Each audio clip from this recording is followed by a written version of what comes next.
Hey, it's Alan Berg. Before we get into this episode, I'm starting something called Ask Me Anything. That's right. You submit your questions and they could become an entire episode or something that I answer at the end of an episode. To submit your questions, look for the red button at podcast.alanberg.com. That's right, podcast.alanberg.com. Click on the red button, submit your question, and maybe you'll hear it here on the podcast. Thanks.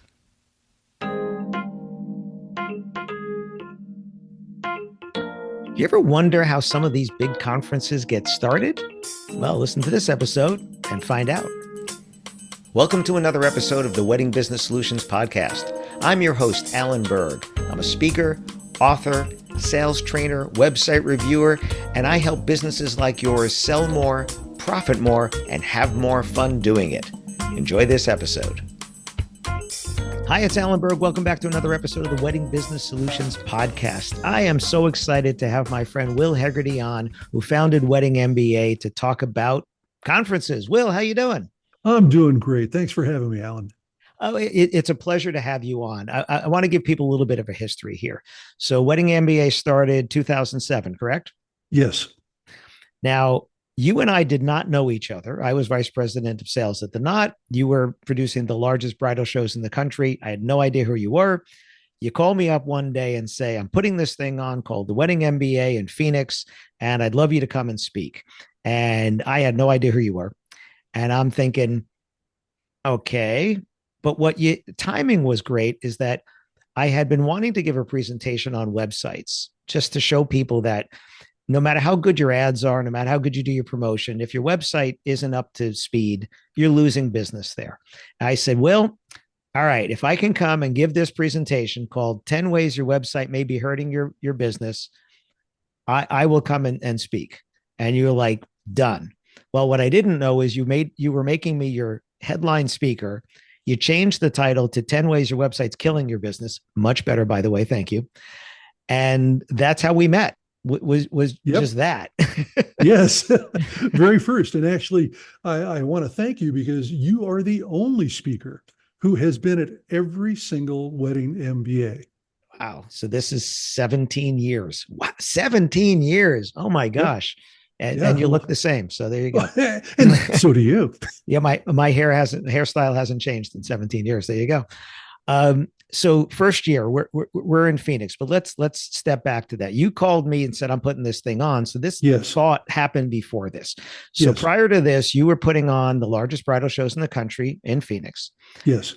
But that's for couples. So where did you get the idea to do something for the vendors?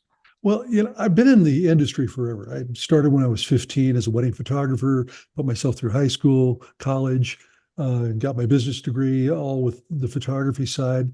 And throughout the years that I had been in the business, I saw people go out of business. And they were really good florists and caterers and disc jockeys, and they were great at what they did, but they weren't very great at business. And so that sort of planted the seed. And that's how I started speaking, was I was publishing wedding magazines and saw the same thing. People who are creatively talented, but didn't know business, and they'd go out of business. So it's kind of selfish for you and I, because here you have, exhibitors at a bridal show. And if they go out of business, you lose an exhibitor. And here I have an advertiser. And if they go out of business, I lose an advertiser. So exactly. It was self-serving at the same time as being helpful, doing it in the effort to serve, but it also serves us at the same time. So, but why 2007? I mean, you were doing, wedding expos for years and years and years. So why did you say, okay, now we're going to do that? We've been doing some one-off educational events where we would have a speaker come in. We did a couple of those, and the reaction was very, very good. And it's sort of like, okay, let's go ahead and do this. And hey, we're going to have our bridal show, our big show in January. And so let's just go ahead and put Wedding MBA on the back of that. And, just extend it by a day. And so we had this massive show. We had over 600 exhibitors, it's a huge show, takes a lot of energy, of course. And then that finishes up on the Sunday. Monday morning, I'm wiped. And I go in and I open the show. I open the convention. I actually give the first seminar. I open for you essentially, Yeah. and and then I go to the back. I go back to the back of the room, and I'm just cooked. And honestly, I've been in the industry for such a long time, and I didn't think I was going to get that much out of things. And I'm sitting there sort of half conscious, and you start talking, and I'm like, wait a minute, I can use that. Well, I can use that. And all of a sudden, I'm making notes at my own conference. And I guess the point is, no matter how long you've been in the industry, you can always learn something. Right. And what do they say? Henry Ford, right? Whether you think you can or whether you think you cannot, you're right. Yes. If you don't think you're going to learn anything, you're right because you're not open to it. Yes. I think my favorite quote is about education. Malcolm Forbes, who founded Forbes magazine and all, education's purpose is to change an empty mind into an open one. It's Right. good. So we have to be open to learn. I mean, I'm going to attend 4 speaker conferences this year, and people are like, well, why? Because they're way more expensive than your conference, by the way. I mean, way, way more expensive, besides the travel, because one of them's in the UK and there are different parts of the country. And it's because there's that one idea, there's that one thing. Yes. So I think that's why we align so well, because my purpose of education, your purpose of education is we want to bring this here. Now, how many people did we have that first year? Oh, like 250. Yeah, I remember it wasn't that much. But then the next year we did it again. Had more. And what do you have, like 500 or so? Well, it Or was like 400, 450. Yep. right? I think we had an overflow room, didn't we? We even We did. We had an overflow room. Yes. right. So I was presenting in one room, but then you were broadcasting it into this Yes. next room because Yes. whatever the room wasn't big enough.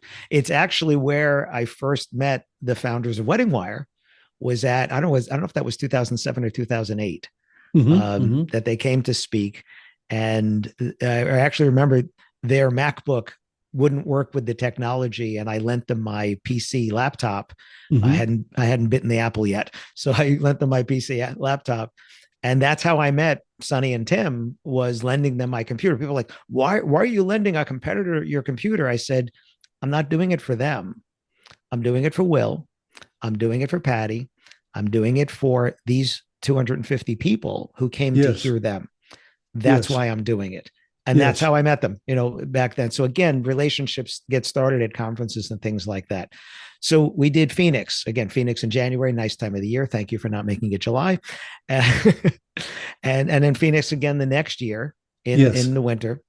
But then you went to Vegas. So then we did. Why did you decide to split it from not being next to your wedding expo and also not in the same city? Well, the second year we split it from the expo, from the wedding expo, just so we wouldn't have a heart attack, and everything, because it was tough. That first one in 2007, doing those things back to back, that was the longest weekend of my life. So they did allow us to go ahead and split things up.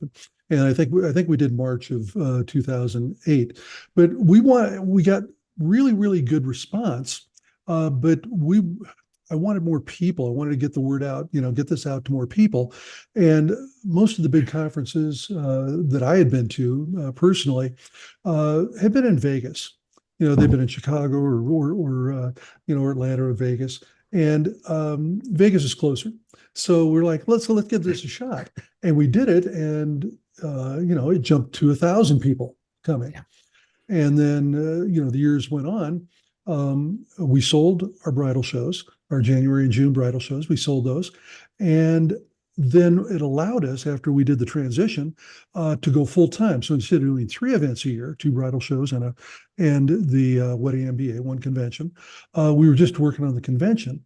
And that is what allowed us to grow it to the 5,000 person attendance that we have now.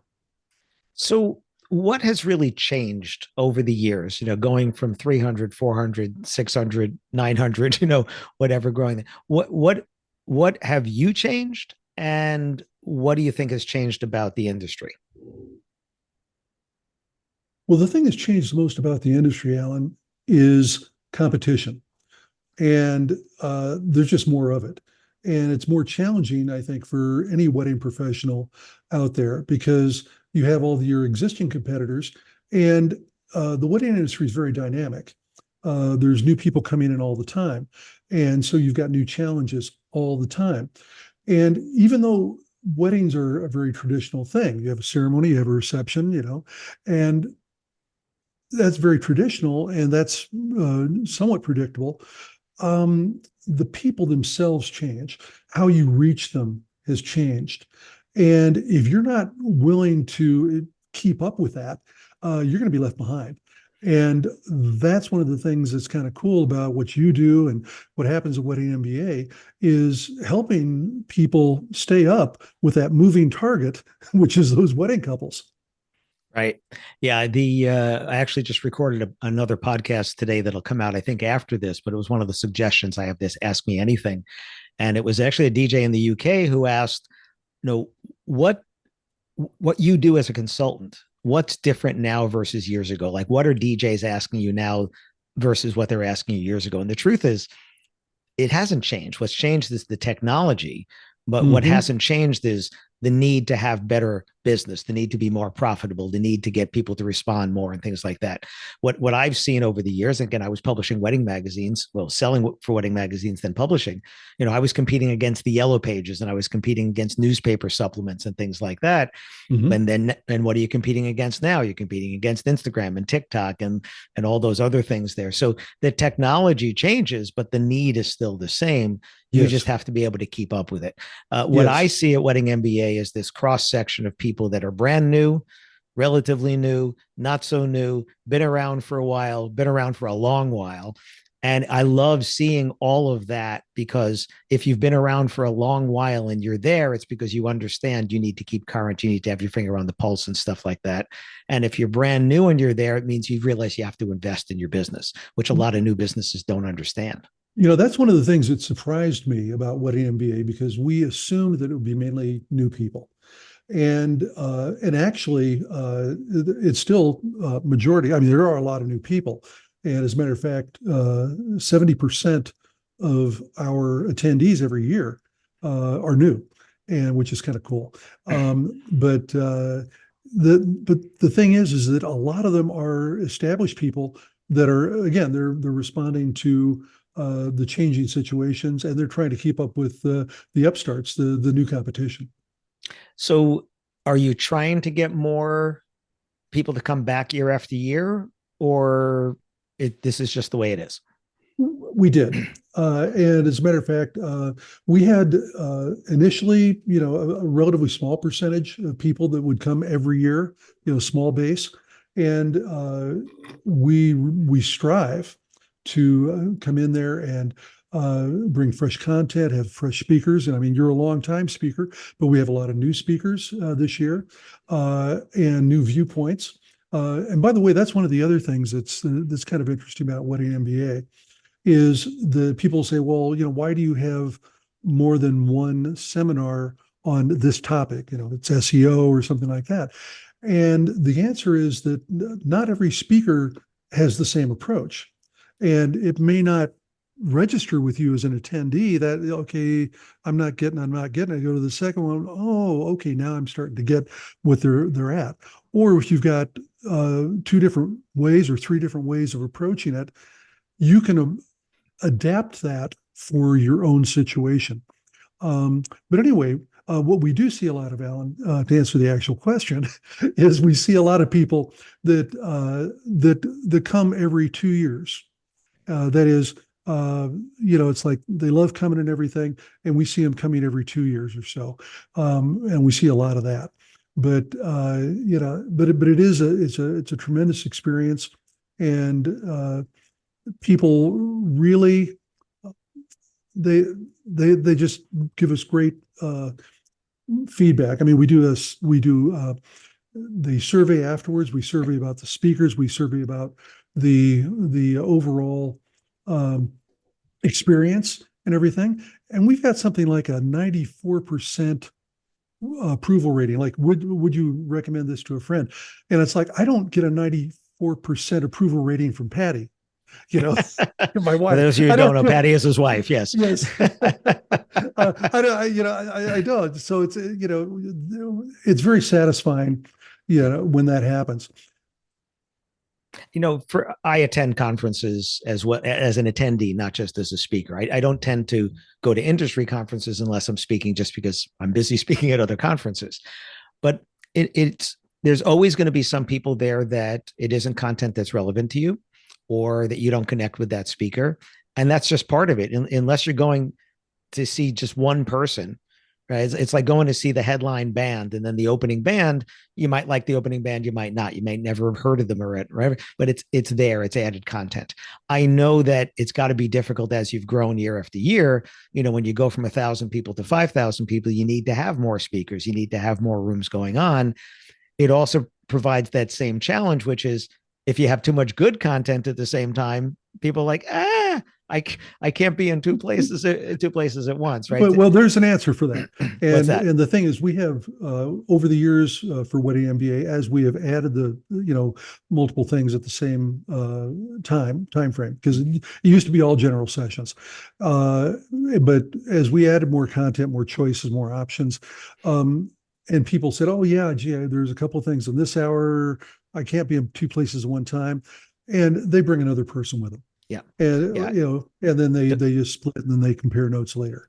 Yeah, divide and conquer. Or even if you don't have anybody else in your business, you have a friend. You say, you go to that, exactly. I'll go to this, and we'll learn there. There's always going to be more. Me as a speaker, I remember early in my career, if somebody walked out of a room where I was speaking, I'd be like, I would notice that, oh gosh, somebody's walking out of the room. Half the time they went to the bathroom, they came back, and you're like, oh, okay, I guess that wasn't so bad, right? I remember being on the main stage, and like you said, it was all general sessions. Everybody was in the one room, now called Cottonwood, and everybody saw there. And there were 600 people, 700 people. And what was it? I was keynoting, was it 2 years ago? It was 3,500 people all of a sudden in the room, and people standing around the outsides and going, okay, there's a few more people over here. My homepage, it does. I like seeing people's faces, and that's a hard thing when you have 3,500 people, because the room is obviously so big, the lights are so bright. It's a beautiful thing that many people want to hear, and they don't get up and walk out in the middle. That's a nice, thank you very much for doing that. It's also a different skill, as you know, to be able to speak to 3,500 people. So I like it. I like the idea of it. I do like seeing people's faces. For those of you that have been to my website, that my homepage picture is me on stage at Wedding MBA, but always shot from behind me. Morgan always shoots that from behind. And I remember the first year I asked her to do that, and she's like, why? I said, because I'm here because of the audience. I want you to show the audience, right? You'll see it's me. There's a bald head and whatever. You'll see that it's me. But this is, I think, the third iteration of that picture, which is a lot of speakers want to say, hey, look at me in this big room. So yes, you give me a very big stage. I appreciate that. But I want to show the audience, because they came because you invited them. They came, and they came to hear me. I want you to see their faces. They're engaged in watching me, very much like I want a band or a DJ to show the packed dance floor, not the DJ or the band, right? Show me what you made happen. And this is what I'm looking for there, is that feedback. And it's also one of the reasons you said people come every other year. That's why I try to have a new book every other year. So there's something for you to buy, right? So, by the way, coming back to the whole thing about, why go to a conference at all. And I've got to go back to, when I was doing wedding photography, and I would go to the photography conferences. When I was doing wedding video, I'd go to the wedding video conferences. And as an attendee, the thing that always struck me is, no matter which conference I went to, I always came back with one idea that brought me thousands of dollars. It either got me thousands of dollars more at the top end, or it saved me money. And so, I have never been to a conference that I end up paying for. It just paid for itself, I guess. Well, the thing is, people would go to photography conference, and some people would go to the trade show, and they're looking at the new equipment and all that kind of stuff. Yes. And really interesting thing with photography conferences, I have never been asked to speak at the major photography conferences in the 20 plus years that I've been speaking. And years ago, I finally got somebody to tell me why. And they said, well, you're not a photographer. Yeah. I said, you do know I'm not there to talk about photography. I'm there to talk about the business of photography. And then the irony is, I spoke in Bangalore, India at a wedding photography conference, and they invited me. You know why? because I wasn't the photographer. That's excellent. The reason they don't ask me here, and photographers all the time see me at Wedding MBA and they say, how come you never speak at fill in the blank? I won't name the other conferences. I say, because they never invite me, because they think for whatever reason, I must not know your business. And they're like, you know my business. And I do one-on-one consulting with photographers. And it's again, that kind of blinders thing of, if you've not walked in my shoes, you can't know my business.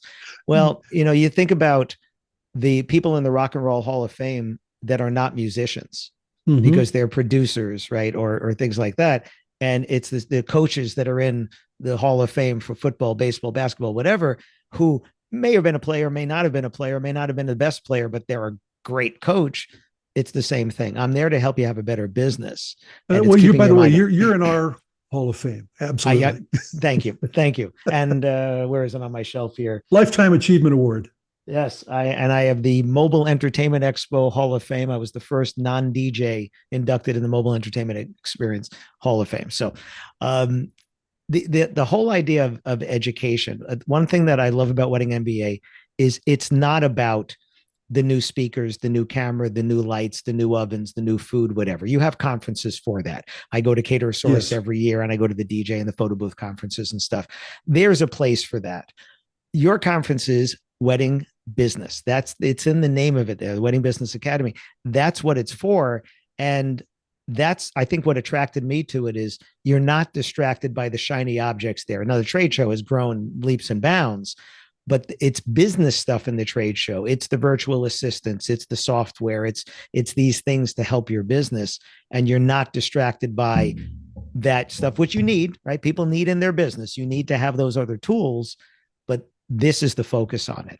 Well, the bottom line on that, of course, Alan, is for people to stay in business, doing what they love to do. Yeah. And that's really it. I mean, weddings, weddings are something I've loved, since the beginning. You go out there as a photographer, as I did in the beginning. Every weekend it's different. It's a different church. It's a different reception facility. It's a different set of people on the bride side, a different set of people on the groom side. So it's all new people every weekend, and it's energy. It's everybody brings their best game, so to speak, to a wedding, and people are just having a good time. And so weddings they're just so much fun, and for creatives to be able to get the tools they need to keep doing what they love doing. I mean, that's really what it's all about. Yeah, and the advantages of conferences. I love the hallways, right? It's funny. Anytime I'm at Wedding MBA, you know this. If I'm not on stage, I'm in my booth, assuming that the trade show is open, and I can't leave the booth. I mean, I have literally line of people wanting to talk to me, wanting to buy a book, wanting to have me sign their book or whatever, wanting to ask me a question, but then just trying to get from my booth to my next session to speak. And I have to go out of the trade show into the hallway. I can't go 20 feet without somebody else stopping me and asking me. And my personal brand is about approachability. I want you to be able to walk up and ask me a question. I want you to be able to catch me in the hallway, or sometimes I have dinner plans, sometimes I don't, because I know I'm always going to and we're going to have people and say, okay, come on, let's just go to the bar over at the Renaissance where I always stay. And next thing you know, there's 15 people standing around talking over there, which is the extension, right? Well, but it's the extension of that. It's where I learn as a speaker, right? Because you talk about the energy of a wedding. Well, think about me, the energy as a speaker. I come to the room and there's, these days, 800 people, 1,000 people, whatever in my rooms, 3,000 people, right? And it's that energy that you're giving back to me. That's how I know I'm making a connection. That's why I said I love seeing the faces, because, people wear their emotions and things right there on your face. So when you laugh, it's because it was funny organically, right? When a point hit home, you can just see the introspection. You can see people doing that. That's what's the beauty of this versus, let's say, a webinar. Like I just did a webinar this afternoon, and I think there were 1,700 people registered or whatever. Couldn't see a single face, right? Couldn't see a single face. Have to assume that I'm making a connection, right? I can see the questions coming in or whatever, but I can't see those faces. That's what I love about live. My books are an extension of what people ask. My Yes. topics are what that. Um, One of the most difficult things for me is after 17 years is bringing something new.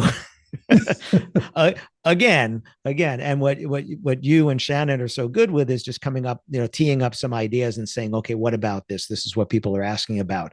Uh, but because what I speak about is evergreen, it can't be all new. Plus, 70% of the people haven't been there before, so they haven't heard this, or at least haven't heard it there. So I have to balance that, giving you something that is new, feels new, yet if you've heard it before, it's not a repeat. And if you've never heard it, you didn't miss out because you didn't hear the last one the time before. So that's always for me, it's a good challenge. I like challenges like that. But I have to say that there are some times where Shannon comes to me early and says, okay, so, what do you want to speak about next year? I'm like, oh, I don't know. I don't know. Those are some good ones. Where are we going to go from here now? Well, the thing is too, when you get buttonholed, at your booth in the hallways at the hotel, the questions that they ask you give you ideas for what you're going to talk about next. Right. My latest book, so Stop Selling and Help Them Buy Weddings and Events, which, fun fact, launched today in French on Amazon. So, C'est bon. mon livre nouveau disponible en français. So my new book's in French. I think I said it with a Spanish accent, but there you go. Maybe a Mexican accent. I'm not sure. But that book I called it the next one because I started writing down things that people would ask me and say, hey, you just spoke about this at Wedding MBA. Which book is that in? And if it was in one of my books, I'd say, here it is. And if it wasn't, I'd say, it's in the next one. Next. That's great. And at first it was a joke. And then it happened so often that I actually started making a list. And I made a list of 40 something things, bullet points. I went into it and said, some of these are pretty similar. And I cut it down to 35. And that book is 35 chapters that all stand on their own. They're all separate topics that are things that people asked me very often at Wedding MBA and other places where I'd be live, some smaller events around the country. And they would say, which of your books talks about how to respond to reviews, or which of your books talks about this? And I said, this is the one because you helped me write it. Literally, this is the next one because you helped me. And I have a new list going now of things that people are asking that aren't in any of the books, which are pretty comprehensive by now. But that's this exact thing that you're talking about in the hallways and all that. Those are the ideas. And I say, I want to give it back to the audience. How do I do that? Well, I just spoke about it on stage. Okay, I can talk about it on the podcast. And here it is in a book because we know that people like to have it. That's why they're in print, in Kindle, in audio, and now in Spanish. Well, they're all in Spanish, but also now this one in French. And we'll see about that one. Excellent. And it actually came out of a conference that I went to. So you talked about get the one idea. I went to a speaker conference earlier this year that I wasn't going to go to because I didn't need anything. That's what I had said to myself. I can't think of anything specific I need. And I said to myself, you know what? Go. You haven't been to Albuquerque in a while. You have some friends there. You know Scott and Stacy put on the Wedding Expo there. I said, if nothing else, you get to see Scott and Stacy. There you go. Okay. I played a round of golf, one of my best rounds ever, in the rain, snow, sleet, and hail, by the way. So that was interesting. And what I got out of it is ways to use AI with my content, because I shunned AI because I'm a content creator. And now I found ways to use it. And one of the ways is if you guys go to the show notes for this podcast with Will and I, Will sent me some information. I asked you for a bio and you sent me for information, which wasn't formatted like a traditional bio. There were some bullet points. There was some other stuff in there. I took it and put it into ChatGPT and said, could you make this into a 250 word bio for the podcast where I will have Will on as my guest? And then it was a little bit too long. I said, hey, that's good. Could you make that 150 words? And it did. So if you go, you'll see the benefits of me having gone to a conference earlier this year, using AI with content that you gave me that I'm now able to take and do that. Why? Because I showed up at the conference. Excellent. And I think everybody that's been to Wedding MBA has a moment like that, which is I didn't expect to learn this. Yes. Because I didn't know that I even needed to learn this, but because I was there, I was able to learn that. It's And because I showed up. the serendipity is magnificent too, because Yeah. people get, of course, primarily from the speakers such as yourselves, and from buttonholing them, not Yeah. on stage, because a lot of times there's so much content, there's no time for question and answer after Yeah. coming to your booth. And they also get the ideas from the exhibitors who may not be speakers, the software and the different things. Uh, and also just as valuable in a live situation. You're talking about how doing things live just really makes such a difference, and that is talking to other people in their specialty Yeah. from all around the US and Canada and Mexico and around the world who are there. And it's like, uh, oh, I've got this issue. And they go, oh, yeah, I had that same thing. And this is how I did it. And so you're talking to other people who've solved things. So not only are you getting fresh ideas, you're doing problem solving and avoiding other potholes that are out there. And that's, again, you don't know who's going to be sitting next to you. They're probably in a different market, in some cases, a different category, and you can still learn something from them. You could be someone in the business for 10 or 20 years sitting next to somebody new, but they're really good at something that you're not good at.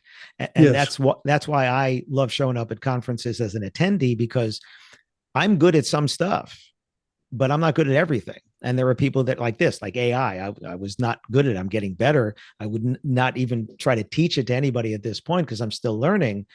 But the idea is that if I didn't show up, I wouldn't have learned this. And I was learning from people that this is what they do, this is what they know. And now I'm able to use these tools.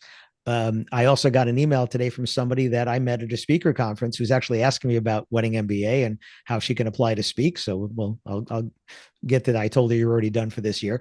Um, so, but here's somebody that I met at a conference, and she chose to reach out to me and say, hey, could you help me out here? And the answer Yes. is yes. The answer is yes. And that's why I'm going to do 4 speaker conferences and 1 in the UK. Why the UK? Completely different approach, completely Yes. different idea. That's the antithesis of Wedding MBA, because it'll be 250 people instead of 5,000. My speaker conference is well over 1,000 people. My main one that I go to, National Speakers Association. It's great, but you can only talk to so many people. At that smaller conference, I could talk to everybody. So there's a benefit of doing your local conference. So if you're in Louisville or if you're in San Diego, there's a benefit of that. In addition to going to something like this, which now expands your horizon to people that are not in your market, non-competitive. And you hit on a really good point earlier, which is, when you're sitting next to somebody, and if you were at a local educational event, for example, and you might be sitting next to a competitor, and you're not going to have the same interaction. You're not going to share the problem that you're having, or even and they're not going to give you good ideas necessarily. Right. But you come here, and you're sitting next to somebody who's from 1,000 miles away. They're in a completely different market, and they open up. You open up to them, they open up to you, and you get a much more of a free flowing exchange of ideas that you don't get any other way. And you expand your network. I have a call on Thursday this week. Somebody from the UK that I met at the conference said, hey, I have a friend and they're having a question. They were launching their book and they had a question, and you're so good at this and you have your 10 books. Would you be willing to have a conversation with them? Right. Yeah. And this is the whole, you don't know who you know until somebody asks, right? Well, he asked her and she's like, I know a guy. He might be across the pond, but I know a guy. Right. And you're New Jersey, right? I know a guy. I know a guy. That's it. Well, it's by law. If you live in New Jersey, by law, you have to have a guy, or you have to know a guy who's got a guy, either way it goes there. So we're out of time over here. So, if you have not gotten your tickets for Wedding MBA yet, Will, if I'm not mistaken, the tickets get more expensive as you get closer. They do. Well, they go up as we get closer to the convention.